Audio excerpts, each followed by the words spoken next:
want y'all to miss out. Nice. David and I today are gonna be fishing this little stock pond that you see right here behind me. It's out in the pasture. It has been absolutely stock full of brim. And David is showing me some of the ropes and teaching me the absolute basics of what to do when you fly fish. And I want to tell you something, I'm a quick learner. If you've ever wanted to get into fly fishing or you just like watching, guys, this is the video to stick around and watch. He's going to give us some tips. He's going to tell us about his poles. He's going to tell us about the line, where you can purchase that from. And he's also, at the end of the video, he's gonna tell you what his handle is on YouTube. So if you have questions, you can watch this video, leave a comment down below, or David will answer it for you. Y'all stick around, it's fixing to get fun.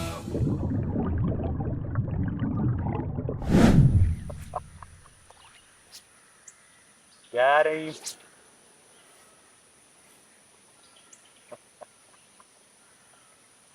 Holy smokes, look at him bend this rod over. We're in here today. These brim aren't the biggest. This is a pond that's in a pasture that I have. Got a couple cows in. Look how pretty they are with those white tips on his tails. I want to show you. Can you guys see that? That is the smallest little thing I have ever seen. And listen, these fish are hitting it and not even giving us a chance to really make casts. I'm wanting to learn how to cast. Yeah. This is deer hair caddis. And deer hair is very floatable. And what we do, we put a little bit, I use line dressing. It's kind of old, and it's made to clean and get your fly line to float, but it works really, really well to help get these things to stay on top when you really want it to. It doesn't take a whole lot. You just kind of work it in there a little bit. And when you throw it out, you usually see a big difference.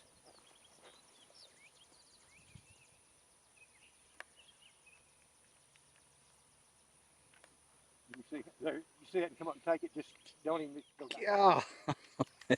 It'll sit there. That thing, I don't know what fish think it is, but they don't like it. They will eat it.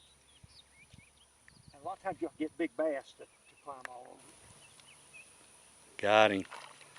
Got him. Guys, how awesome is that?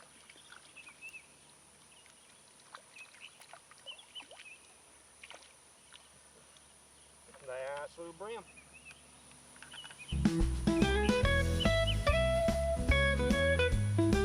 Nice little brim. Say hi to the folks. Yeah. Tell them you don't do much fishing, do you? Guys, I absolutely love learning how to fly fish. But you know what I wish you'd do for me? I wish you would fly right on over to that subscribe button and go. And press it for me.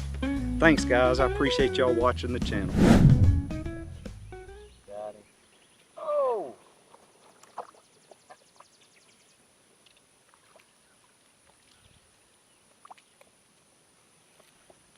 Look at that jig hung right in his mouth. It's the tiniest thing, isn't it? It amazes me that they can get that in there. And really, it comes out pretty easy. I bet when you trout fish and you have to use those barbless ones, I bet they do come out easy. 4-weight fly line on it, which is the heavy stuff. Then we come off of that with a 7.5 foot 3X leader that's tapered. And there's your leader right there where it comes from the floating line to the leader. And it goes down, and about the last foot to 2 foot, we tie on what we call a tippet, which is not tapered, and 3X is probably about 4 or 6 pound test. But the reason we put that on is to save our leader, so that every time we change baits, we're not cutting into leader. So once you get your leader and your tippet down there, you may have anywhere between 8.5, 9, 10 foot of light line past your fly line. All right, and so if I was just going to go online and I wanted to buy me a leader, I could go to Amazon. Yeah, you can and go I to could Amazon. look for a 7.5 foot tapered leader, and you said 3X is pretty 3X, common. and they've got all kinds. Bass Pro Shops has it. You can get it online.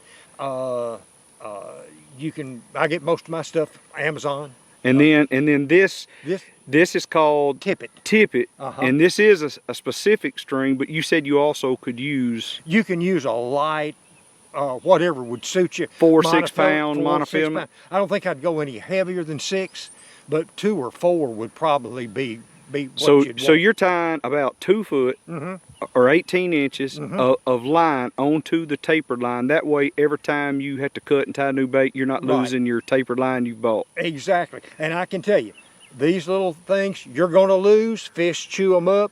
They get hung up, and sometimes your line just breaks. So you will be retying a fair amount of times. So yeah, you're exactly right. You want to save that leader, and you use the tippet to replace it. And when you use up enough tippet, you cut it off and tie on another hunk. So these usually come with a loop already on them, yeah, correct? Most of your fly line is going to come with a loop on it.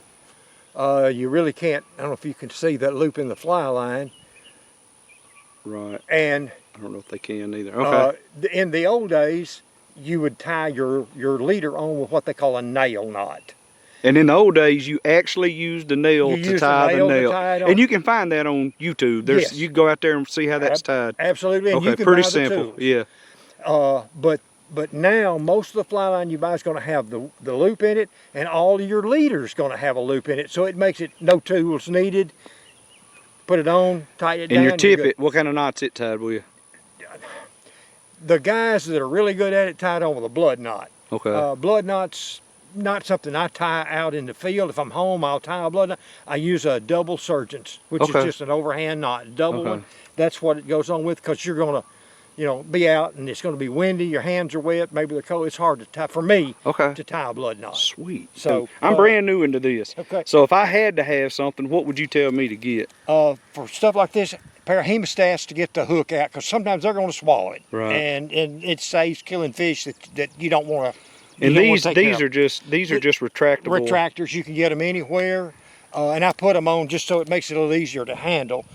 The other thing that I carry is some clippers. They're made for fly line. They look like toenail clippers, and toenail clippers will work. But what these have that clippers don't, I don't know if you can see it or not, Wes, that little point right there. Yeah. That's for cleaning out hook eyes. A lot of times you'll get old line stuck in there, or something will get down in it. You can run that in there and open it up. You need that even more for everything. There's nothing that you couldn't use those for. Oh, exactly. Now, where'd you get those from? Ordered from Amazon. Okay. Yeah. They're all over the place. And a lot of times when you buy certain things, they may come with it for free. Okay. They're not expensive. You know, probably $4, $5, $6, I imagine. So on the pole itself, the smaller the number of the pole, the more spine it has. Am I saying that right? No, you're kind of saying it right, but not necessarily. The lower the number of the rod, the lighter the rod is. Lighter action. Okay. So I'm using an ultralight rod. What are the numbers on my rod? 2/3. Okay, and then this rod is not. This is a 4. Okay. This is 4. Now on top of that, then you have fast or slow actions to go with that. Okay. This is a little bit faster action on it. And that's just a matter of preference. You just throw one. Usually on something like the 2 and the 3, you're going to have a pretty limber rod tip. You're going to have a slow action, and that's what you want. So for big brim, what if a guy wanted to come learn to fish with big brim? He's never bought one of these poles, and you're going to recommend him a size pole to buy? I'd go 3 weight rod, 3X line, tippet, and how long a pole we talking about here? I wouldn't go any less than 6.5, and that's really, really short. Okay. 7, 8, even 9. The longer your rod is, the longer you can cast. Okay, that makes sense. If you're fishing where you got a lot of overhangs, small creeks, you got to have a short one. A long rod. Okay. So it's any of them will fish. It's just kind of a matter of what you get used to. But I find that the 7.5 on the lighter rods like that works real well for me. Okay. This is on this 4 weight. This is an 8.5 footer. You can get into this $30, $40 for a rod, $20, $30, $40 for a reel. It doesn't cost a fortune to get in. You can get a kit that have the rod, the reel, the line, also for way under $150 and sometimes under $100. Okay. Just if you don't have a thing and just wanted, hey, I don't want to worry with what reel I want or whatever. Bass Pro Shops has them. Amazon has them. It's real easy to do. And what about the bait? Same thing. You pick them up there, local bait shops. The local bait shops will probably have popping bugs like you see at Walmart. Yeah, like yeah, I that. bought some of those. Yeah. But Bass Pro Shops and around here, Ozark Angler in Little Rock, if you want flies like we're fishing today, Yeah. either you're going to tie them yourself, which is why I got into it, or you're going to have to find one of those places, or order them on Amazon. Gives you something to do on a rainy day. Does. Tie flies. It does. It keeps me out of my wife's hair, I promise. All right. Well, guys, let's get back to the fishing. Let's see if we can't catch a few more brim out of this pond. Listen, this is practice for me because I know some places I can go and get in some great big brim. Man, but I got to have all my ducks in a row before I just jump into one of them.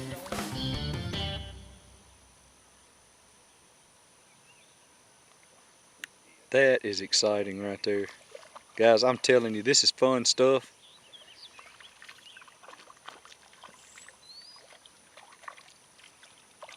Another nice. That's a nice fish. Man, if any of you guys do this, if any of you guys are in the practice of going out and taking a fly rod and catching some big old brim, man, please make comments down below and let us know, are there things that you're doing different than, I know you're doing things different than what I'm doing, but I'm sure that everybody kind of has their own way of doing stuff. Man, let us know some secrets to get in there and try to catch some of those big old brim like you're doing.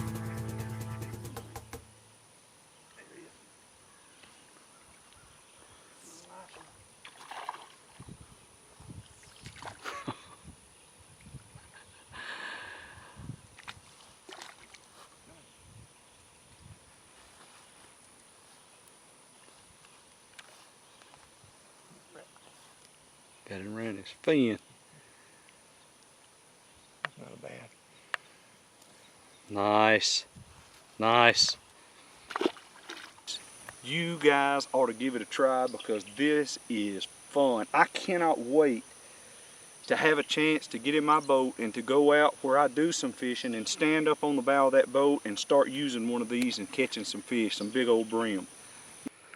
So let me ask you a question, Mr. David. Yes, sir. After this video, down in the comments, if anybody's got questions for them, how will they know it's you? What's your handle on YouTube so they'll know it's... Believe it or not, it's Rufus Mudbone. So don't ask me why, I don't know. So you guys look for Rufus Mudbone. If you have a question, man, shoot it to him. He'll be watching for it and he can answer it for you. Well, I will try. Man, what a day. I am just getting started in the world of fly fishing for brim. And let me tell you, it's almost poetic. Watching that line dance on the water, feeling everything come together just right, it's one of the most satisfying ways to catch a fish. When it all clicks, it feels like a real accomplishment. I can't wait to get back out there with my fly rod and chase down some of those slab-sized brim. Until then, y'all keep your lines tight and I'll see you on the next adventure.